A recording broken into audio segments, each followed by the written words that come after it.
applying yourself. It's about paying the price. It's about, you know, really going after it. You know, like if you really want it, you go after it. Now, here's another reason why what you guys are getting into right now is so awesome. Because you're your own boss. Come on. You do whatever you want to do, how you want to do it, in whatever way you can make yourself just an average hairdresser, or you can make yourself the best hairdresser in the world. It's all based on what you want to do, not somebody else, not some person telling you how you're going to progress, or, you know, here you're going to work in this cubicle for $10 an hour, and we're never going to promote you. You understand what I mean, you guys? It's like you. And so hairdressing it's an art, and you become a brand, if you know what I mean. You become that persona that you want to create, you know. You guys ever heard of Suksesi? Okay, so, and that's another thing. I think that the history of hairdressing has been lost. It's like, more than anything, I want you guys to study up on the history of hairdressing. It's like, how did it, you know, the current age of hairdressing start, and who, you know, and then how did they pass it down? It's all a tree.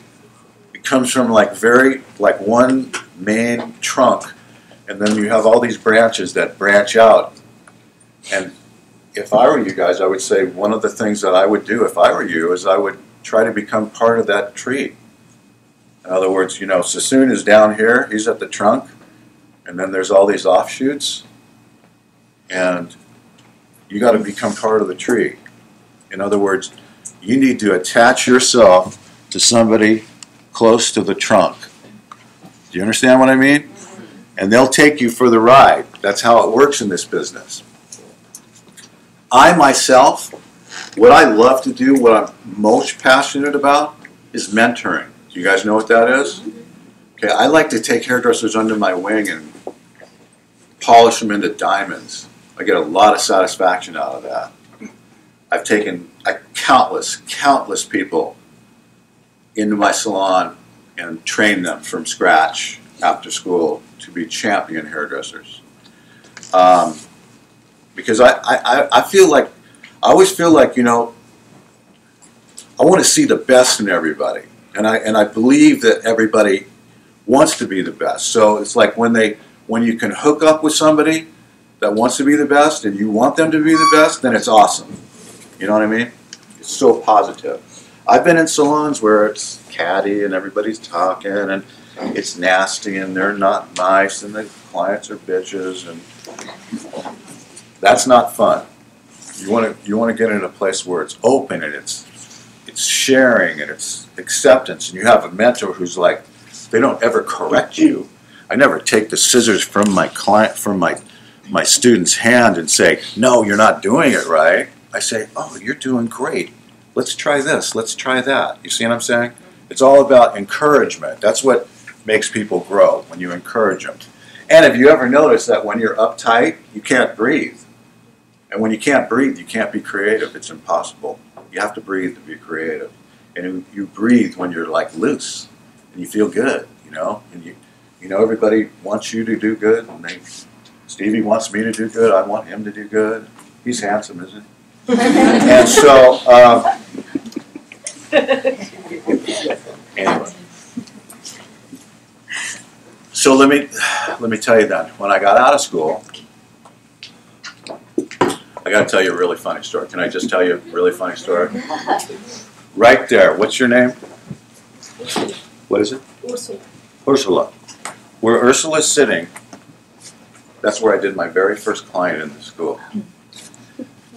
Of course, as odds would have it, it wasn't a haircut, which I was pretty good at.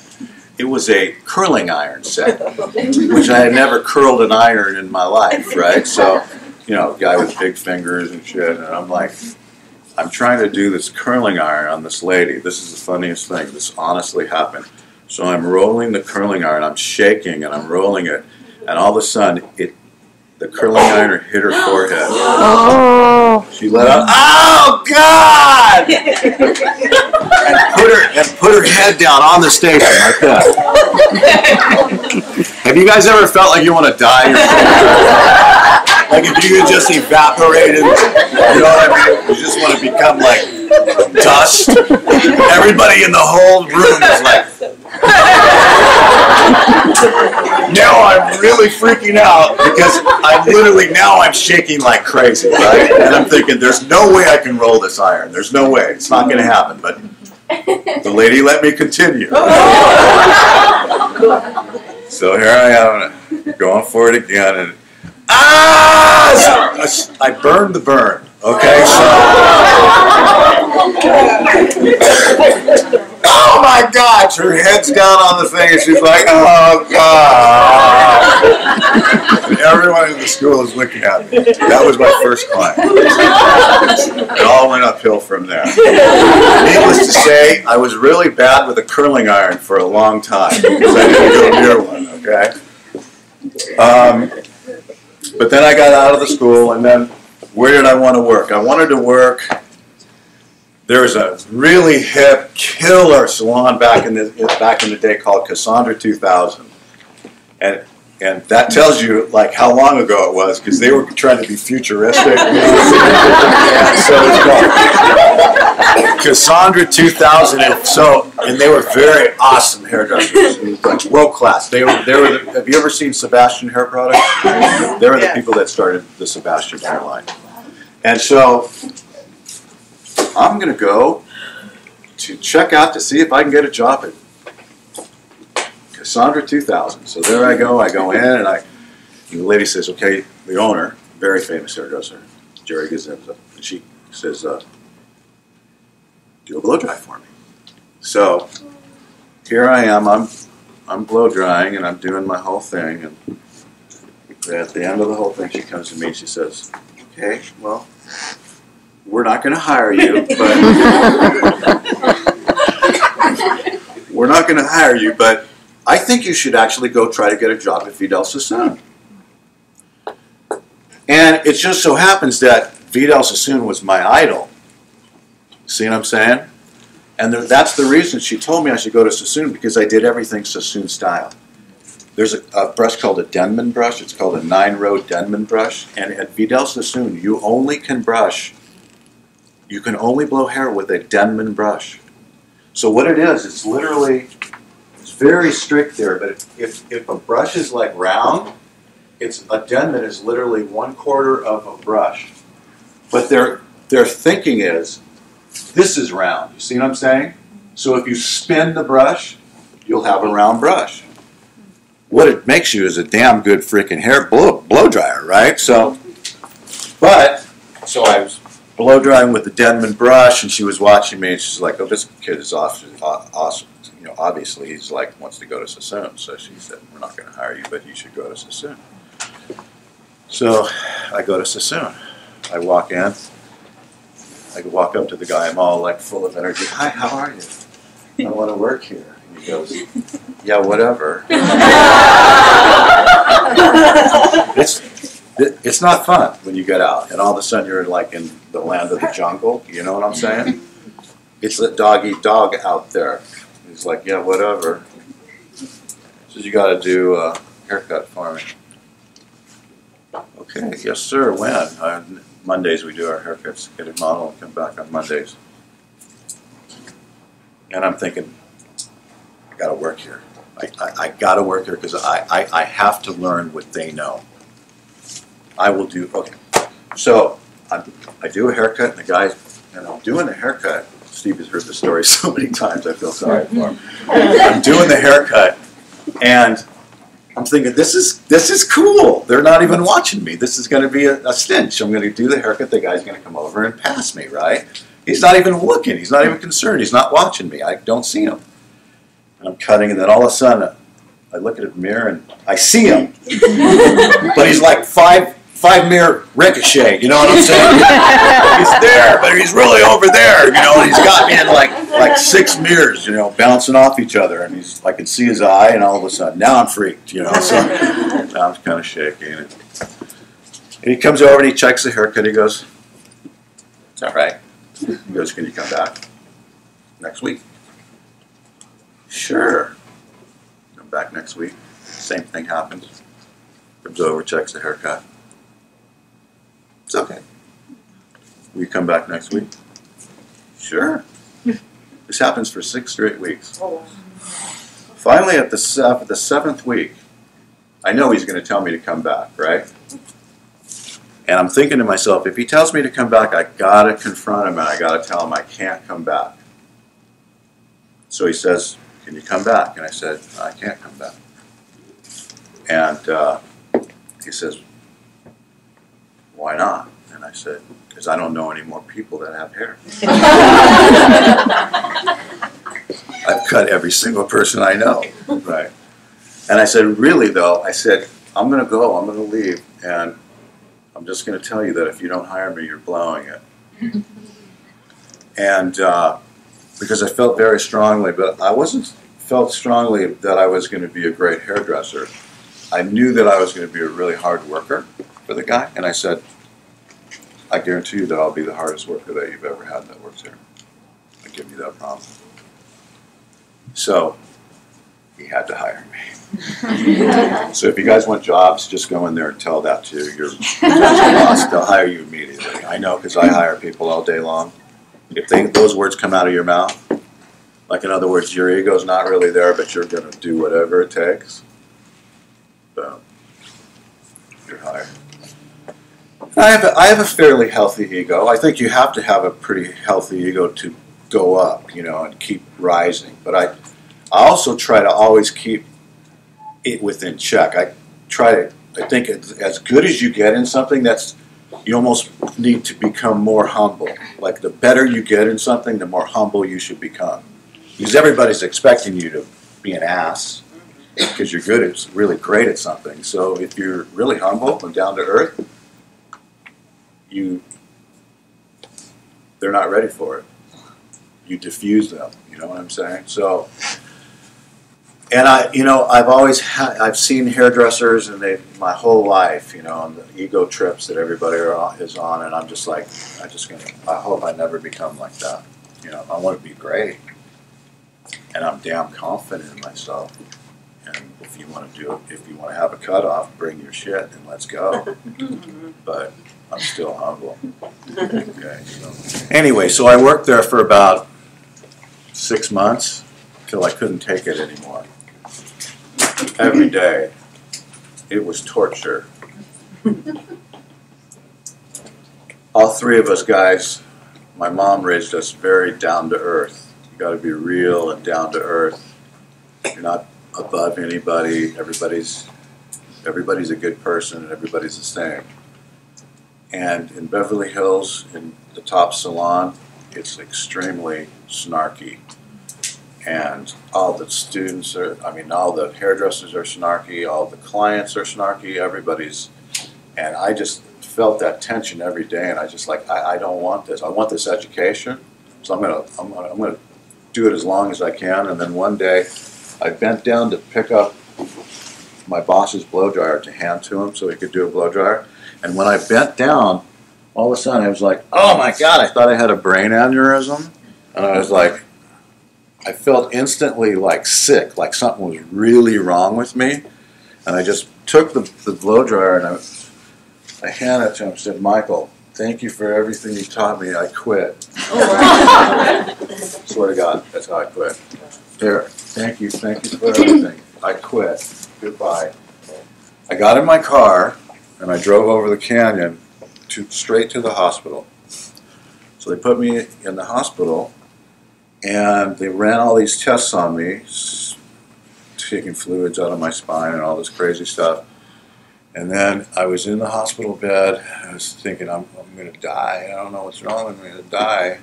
And then the doctor comes in. I said, "What's wrong, doc? What do I have? Am I going to live?" He goes, "Son, you have stress."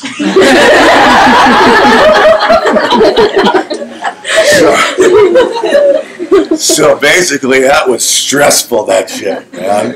It put me in the hospital. So anyway, I got out, and listen to this. I got out, and I quit doing hair. Whoa. I quit. How long? For 6 months. I went back to Pierce. Then pretty soon I needed money.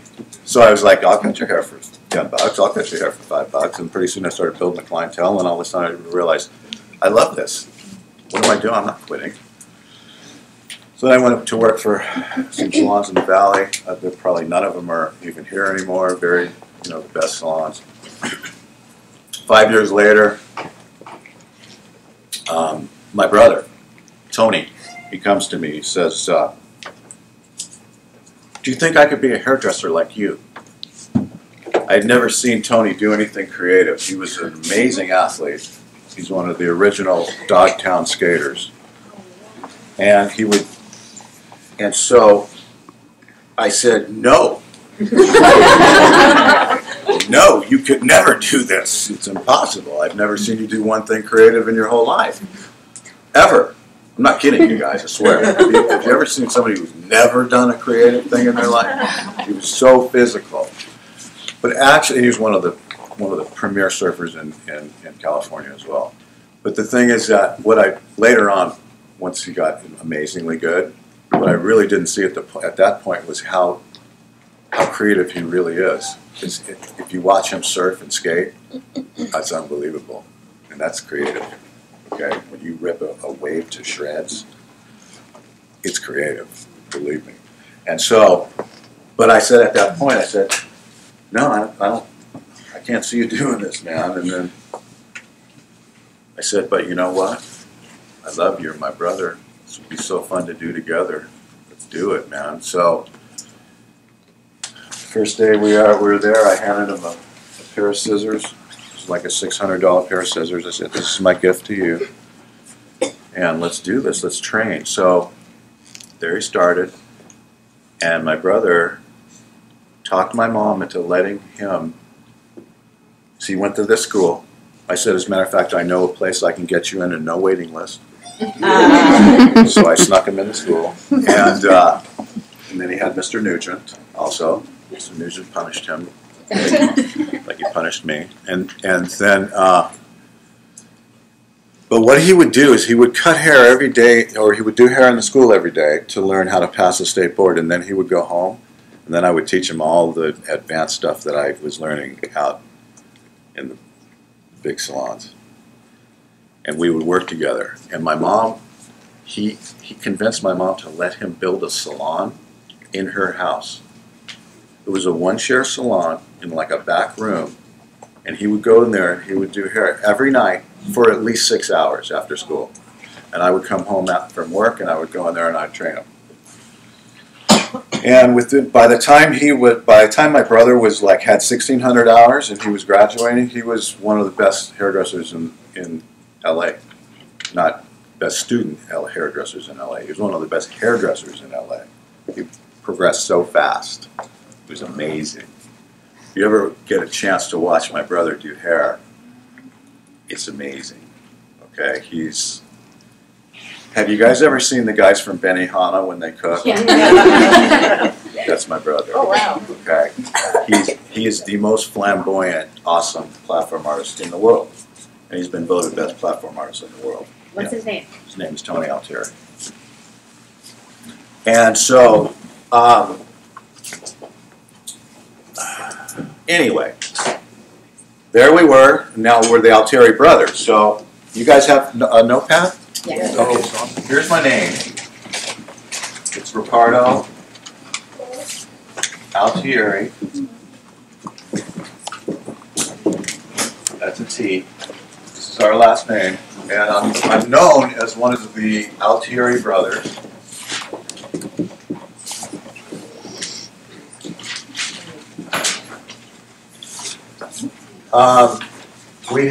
Right now we have 2 salons.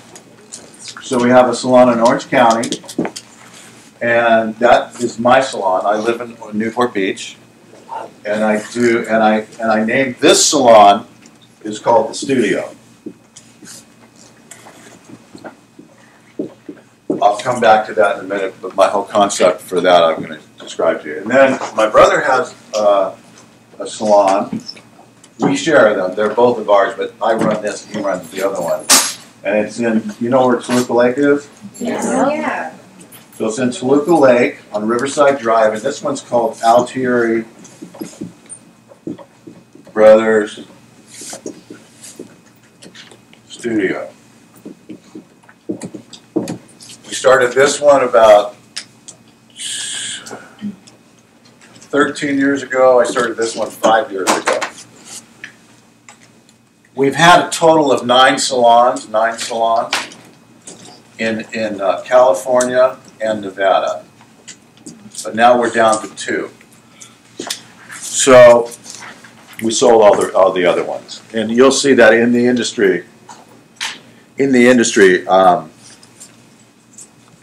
people are always selling salons. You have a salon, you build it up, and then you get tired of it. You get kind of like, I'm going to start another one somewhere else. And so you sell it, and then you go and start another one. Kind of like chefs with restaurants, you know what I mean? I have a third brother who's also part of our company. His name is John Altiery. He's a lawyer. Dad got his wish. Dad, he saved the family name. I Once met he his found dad. out my brother was going to be a hairdresser, he flipped. I have so much stuff to tell you about. I want to start cutting hair. Actually, when I came to this school, I didn't tell my dad I was going to hair school for 3 months. I was too afraid. He thought I was going to college. Finally, one day I said, Dad, I've got to tell you something. He goes, what? I'm not going to college. What? I'm not going to college? Huh? I'm going to hair school. This is how psycho my dad was at the time. He goes, I'm not happy. I'm not happy at all. He says, Riccardo, if you're going to be a hairdresser, you better become the best hairdresser in the world. So I was psychotic my whole life from that. Tried really hard. So now my dad's 90, and he's like one of our biggest fans. He used for 20 years, after he finally accepted the fact that we were hairdressers, he would go to our shows all over the world, and he would sit in the back with a notepad. Then we'd come off stage. How did you like the show, Dad? It was nice, but you need to work on your diction. And Tony, your projection. You need to project more when you're on stage.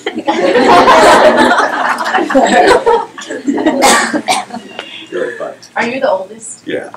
Yeah. And that's also part of why I'm so psycho. Any older? Is there any oldest in here? It's not fun, is it? No. No. We get The first experiment. exactly. We're the first experiment.